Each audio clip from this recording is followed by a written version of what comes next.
Meerut police ने इतने साक्ष्य इकट्ठे किए हैं और ड्रम मिल गया, आला कत्ल उसके अंदर जो चाकू था वो मिल गया है, उसने अपने मुंह से कबूलनामा कर लिया है, उसने भी और उसके प्रेमी साहिल ने भी कर लिया, तो इसके अंदर कौन से ऐसे एविडेंस है जिसकी कमी रह रही जिस वजह से उसको फांसी की सजा नहीं हो पाएगी। उन्होंने पुलिस अभिरक्षा में कन्फेशन किया है कि क्या साहिल ने सारा दोष मुस्कान पर मरकर उसे फंसा दिया है। सच क्या है ये तो पुलिस तहकीकात में ही पता चलेगा, लेकिन अब तक की जानकारी के मुताबिक साहिल और मुस्कान ने पुलिस पूछताछ में अपना गुनाह कबूल कर लिया है। दूसरी तरफ चूंकि मुस्कान के घर वालों ने उसका केस लड़ने से मना कर दिया है और मुस्कान ने अपने लिए सरकारी वकील की मांग की है। सौरभ हत्याकांड में उनकी पत्नी मुस्कान और उनके प्रेमी साहिल दोनों मेरठ जेल में बंद है और इनका केस इनके फैमिली वालों ने लड़ने से मना कर दिया है और बिल्कुल सही भी किया है।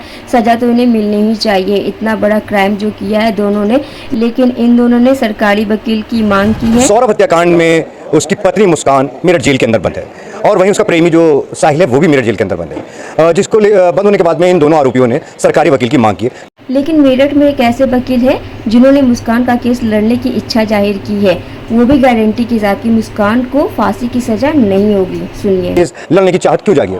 स्वागत है आपका वकील साहब। जो मुस्कान को फांसी नहीं होगी और इस बात की आप गारंटी ले रहे हैं, वो गारंटी लेने के पीछे क्या कारण है और मुस्कान का केस लड़ने की भी आपने इच्छा जाहिर की है, वो इच्छा आपके अंदर क्यों जागी, आपको क्यों ऐसा लगता है कि मुस्कान का केस लड़ना चाहिए।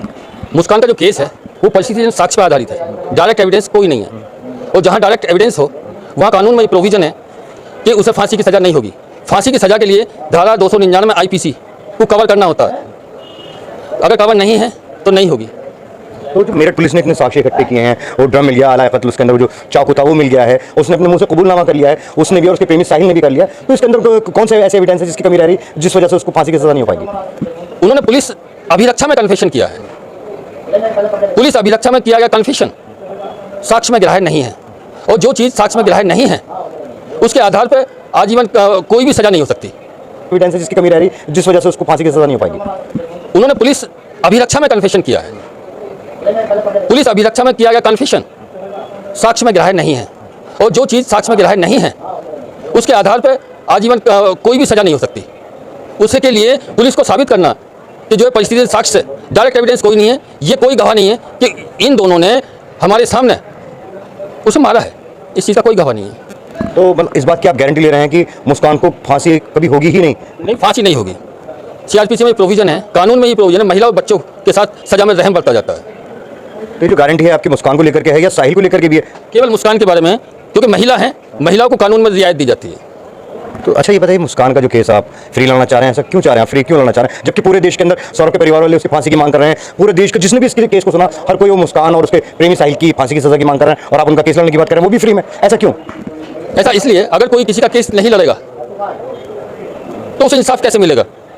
इंसाफ के लिए उन परिस्थितियों को कोर्ट में चैलेंज किया जाएगा जिससे सजा होती है। अगर नहीं लड़ा जाएगा तो कॉन्स्टिट्यूशन जो हमारा है, भारतीय संविधान, जो फंडामेंटल राइट्स हैं उनका हनन हो जाएगा। उससे बचने के लिए या उससे बचाने के लिए मैं जो उनका केस लड़ने के लिए तैयार हूँ। अच्छा, मुस्कान और साहिल ने तो सरकारी वकील की मांग कर ली है, तो जो सरकारी वकील हैं कि वो भी उनको फांसी की सजा से बचा पाएंगे या नहीं। बिल्कुल बचा पाएंगे, लेकिन अगर वो ये कहेंगे और मेरे वकालतनामे पर दस्तखत करेंगे तभी मैं केस लड़ सकता हूँ, उससे पहले मैं केस नहीं लड़ सकता। तो जो सरकारी वकील की जो उन्होंने मांग करी उससे बेहतर आप केस लड़ेंगे। सरकारी वकील हैं, वो अपने हिसाब से चलेंगे। मैं